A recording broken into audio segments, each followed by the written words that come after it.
নমস্কাৰ, আসসালামু আলাইকুম। মই এই মুহূৰ্তত আছোঁ গৌৰীপুৰ সমষ্টিৰ 2বাৰৰ বিধায়ক মিজানুৰ ৰহমান ডাঙৰীয়াৰ ওচৰত। তেখেতৰ ওচৰত আহিছোঁ, বহুদিন পিছত লগ পাইছে। আমি মিজানুৰ ৰহমান ডাঙৰীয়াৰ প্ৰথমে পৰিচয়টো দিয়াৰ কাৰণে নমস্কাৰ, সালাম আলাইকুম। মই মিজানুৰ ৰহমান, বিধায়ক গৌৰীপুৰ। আপুনি 2বাৰৰ বিধায়ক। বৰ্তমান অসমৰ প্ৰেক্ষাপটত যি গোমাংসলৈ বিতৰ্ক চলি আছে, আপোনালোকৰ যিহেতু কেইবাজন 14-15জন বিধায়ক আছে, এই ক্ষেত্ৰত আপোনালোকে এছেম্বলিত আৰু দিল্লীত চৰকাৰৰ বিৰুদ্ধে কি মাত মাতিলে? নিশ্চয় আমাৰ এইটো মৌলিক অধিকাৰ, কোনে কি খাব কোনে কি নাখাব চৰকাৰে ইয়াত নিৰ্ধাৰণ কৰি দিয়া কোনো কথা নাহে। আৰু এইটো যিটো নতুনকৈ যিটো খেল আৰম্ভ হৈছে আমাৰ মুখ্যমন্ত্ৰী আৰু ৰকিবুল হাছানৰ মাজত, দুইজনে একদম চৰম পুৰণি বন্ধু। তেখেতসকলৰ অৰিয়াৱৰীত আমাৰ সাধাৰণ মানুহখিনিৰ যিটো মৌলিক অধিকাৰ খৰ্ব হ'বলৈ গৈ আছে, এইটো নিশ্চয়কৈ ভাল হোৱা নাই।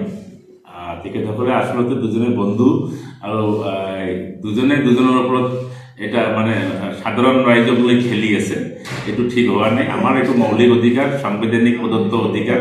আমি কি খাম, আমাৰ ৰন্ধাঘৰত কি থাকিব কি নাথাকিব, এইটো চৰকাৰে নিৰ্ধাৰণ কৰা নিশ্চয় ঠিক নহয়। এই ক্ষেত্ৰত আপোনালোকে কোনো ক্ৰিয়া প্ৰতিক্ৰিয়া ধৰ্ণা কাৰ্যসূচী লৈছে? নাই, নিশ্চয়কৈ আমি দলীয়ভাৱে ইয়াৰ আগতে আমাৰ যিটো গো প্ৰিজাৰ্ভেশ্যন বিল আনিছিলে আমাৰ এছেম্বলিত, তেতিয়া আমি নিশ্চয়কৈ এইটো বিৰোধিতা কৰিছিলোঁ। আমাৰ এছেম্বলিত আমাৰ দলৰ পৰাই বিৰোধ কৰা হৈছিলে। কিন্তু যিটো আইন বৰ্তমান প্ৰণয়ন হৈছে, আমাৰ যিকোনো অনুষ্ঠান প্ৰতিষ্ঠানৰ পৰা 200 মিটাৰ বা 300 মিটাৰ যিটো আইনৰ বিধিমতে আছে, এইটো নিশ্চয়কৈ সবেই মানি চলিব লাগিব। আৰু আমাৰ যিটো পৰম্পৰাভাৱে আমাৰ অঞ্চলত গৰু খাদ্যটো আমাৰ বিয়া বাৰু যিকোনো সভা সমিতি অনুষ্ঠানত গৰু বাদেও বেলেগ পশুৰ খাদ্যও আমাৰ ব্যৱহাৰ কৰে। কিন্তু আমাৰ এই ৰিচেণ্টলি যিটো সমস্যাৰ সৃষ্টি হৈছে মুখ্যমন্ত্ৰী আৰু ৰকিবুল হাছানৰ মাজত, এইটোৱে বাৰুকৈ আমাৰ অৰ্থনৈতিকভাৱে অসমৰ গোপালকসকলৰ ক্ষেত্ৰত এটা চৰম বিপৰ্যয় নামি আহিছে, এইটো ঠিক হোৱা নাই। আৰু অখিল গগৈ ডাঙৰীয়াই কৈ আছে, যিহেতু আপোনালোকে বিৰোধী দলত 51 বিধায়ক আছে, অখিল গগৈ ডাঙৰীয়াই কৈছে যে কংগ্ৰেছৰ আৰু UDF-ৰ বিধায়কসকলে ইয়াৰ বিৰুদ্ধে কোনো মাত নামাতে। যি মানে বিৰোধীৰ ভূমিকা পালন কৰি আছে অখিল গগৈ, যে মুখ্যমন্ত্ৰীৰ চকুত চকু ৰাখি এই প্ৰতিবাদ কৰি আছে, এই ক্ষেত্ৰত আপুনি কি ক'ব? নিশ্চয়কৈ তেখেতে এই rules and procedure conduct of business যিখন হাউচত আমি থাকোঁ, তেখেতে কোনো বিধি নামানে।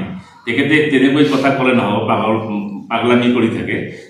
এটা হাউচ চলিবলৈ হ'লে আমাৰ স্পীকাৰৰ আদেশ মানে যিকোনো কথা মাত মাতিব লাগে।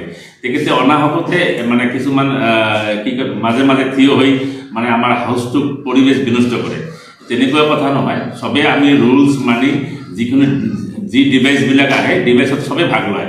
তো তেখেতে কিন্তু আমাৰ হাউচৰ ৰুলটো কেতিয়াও ফল' নকৰে, মাজে মাজে পাগলামি কৰি থাকে। তেখেতৰ এইটো স্বভাৱ। অহা বিধানসভা নিৰ্বাচনত যিহেতু আপোনালোকে যোৱা বিধানসভা নিৰ্বাচনত কংগ্ৰেছৰ মহাজোঁট গঢ়ত আছে, অহা বিধানসভা নিৰ্বাচনত আপোনালোকে কি অকলশৰীয়াভাৱে ইলেকশ্যন কৰিব নে কোনো দলৰ লগত এলায়েন্স? নিশ্চয়কৈ এতিয়াও যথেষ্ট সময় আছে।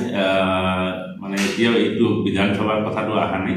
সন্মুখত পঞ্চায়ত নিৰ্বাচন আছে। আমি পঞ্চায়ত নিৰ্বাচনৰ কাৰণে কুচকাৱাজ চলাই আছোঁ আৰু আমাৰ সাংগঠনিক ভেটি মজবুত কৰাৰ কাৰণে আমি বিভিন্ন পৰ্যায়ত আমাৰ দলীয় সভা সমিতিবিলাক হৈ আছে। আৰু আপোনালোকে নিশ্চয় গম পায়, ৰিচেণ্টলি আমাৰ সভাপতি ৰিজেন দিয়াৰ পিছত গোটেই অসমত AIUDF-ৰ সকলো বিষয়ববীয়াই মানে কমিটি ভংগ হোৱাৰ পিছত চবেই মানে পদবীবিহীন হৈ আছিল। এতিয়া আমি নতুনকৈ সংগঠনত মনোযোগ দিছোঁ। আমি বিভিন্ন ফ্ৰণ্টৰ পেৰেণ্ট, মহিলা, যুৱ, ছাত্ৰ বিভিন্ন উইংছৰ আমাৰ মিটিং পাতি কমিটিবিলাক বনাই আছোঁ আৰু পঞ্চায়ত নিৰ্বাচনৰ কাৰণে প্ৰস্তুতি চলাই আছোঁ। আগত যেনেকৈ আপোনাৰ গৌৰীপুৰ সমষ্টি এটা পুৰণীয়া এটা হেৰি আছে, বৰ্তমান আমাৰ বিলাচীপাৰা পশ্চিম সমষ্টি আৰু 2-3টা সমষ্টি এড হৈ এতিয়া ডাঙৰ এটা সমষ্টি হ'ল। ইয়াত টোটাল ভোটাৰ কিমান আছে? 3 লাখৰ ওপৰত। ইয়াত যিহেতু নতুনকৈ কোনো সংগঠন আমাৰ তেনেকুৱা UDF-ত দেখা নাই, এই ক্ষেত্ৰত আপুনি অহা নিৰ্বাচনত মানে মনত তেনেকুৱা দুৰ্বল আছে নেকি? যে নাই, তেনেকুৱা দুৰ্বলতা নাই। মই গৌৰীপুৰ সমষ্টিত 11তো ইলেকশ্যন খেলিছোঁ, 16তো খেলিছোঁ, 21তো খেলিছোঁ। মই গৌৰীপুৰ বিধানসভাৰ পৰা প্ৰতিনিধিত্ব কৰি আছোঁ। যিহেতু আমি সমষ্টিটো এতিয়া আফটাৰ ডেলিমিটেশ্যন 110 কিলোমিটাৰ হ'ব চাগে লম্বা হৈছে, একদম গোলগঞ্জ সমষ্টিৰ ছাগলীয়ালৈকে বিদ্যাদাবৰীলৈকে গৈছে, আৰু ইফালে গোসাইগাঁও সমষ্টিৰ কাছাৰী গাঁৱলৈকে একদম মানে বাগডগৰালৈকে গৈছে। ইফালে বিলাসীপাৰা পশ্চিম সমষ্টিৰ এটা বৃহৎ অংশ, একদম বিলাসীপাৰা আনন্দনগৰ, কাটালদি, পাডোয়ান, পাটপুৰ, কেজাইকেটালৈকে আমাৰ গৌৰীপুৰ সমষ্টিৰ অন্তৰ্ভুক্ত হৈছে। 3 লাখ এভব পপুলেশ্যন লৈ গঠিত এটা গৌৰীপুৰ সমষ্টি হৈছে। ইয়াত যথেষ্ট কৰিবলগীয়া সাংগঠনিক কাম আছে। আমি এই কামৰ ক্ষেত্ৰত আমি যোৱা সপ্তাহতো আমি আমাৰ গৌৰীপুৰ সমষ্টিৰ ব্লক কমিটিবিলাক ডিক্লেয়াৰ কৰিছে। এতিয়া আমাৰ আঞ্চলিক কমিটিবিলাক হৈ আছে। খুব কম দিনৰ ভিতৰত উইথিন 5 days 7 days আমি আঞ্চলিক কমিটিবিলাক পূৰ্ণ পৰ্যায়ত ৰূপ দিম। আপোনালোকৰ দলৰ সভাপতি বিএমপি নিৰ্বাচনত হাৰাৰ পিছত দলীয় স্থিতি আগতকৈ বহুত দুৰ্বল দেখিবলৈ পাইছে। সেই ক্ষেত্ৰত অহা পঞ্চায়ত নিৰ্বাচনত আপোনালোকৰ ভূমিকা কি হ'ব? এইটো এটা বিপৰ্যয় আছিলে। এইটো দিল্লীত ৰাহুল গান্ধী প্ৰাইম মিনিষ্টাৰ হ'ব, আৰু এনেকুৱা এটা ধাৰণা দিব খোজা হৈছিলে এই সময়ত যে কংগ্ৰেছ দিল্লীত গভৰ্ণমেণ্ট কৰিবই, এনেকুৱা এটা পৰ্যায়ত ইলেকশ্যনটো হৈছিলে। এইটো এটা আমাৰ ডাঙৰ বিপৰ্যয় আছিলে। কিন্তু এই দিনটো এতিয়া কিন্তু নাই।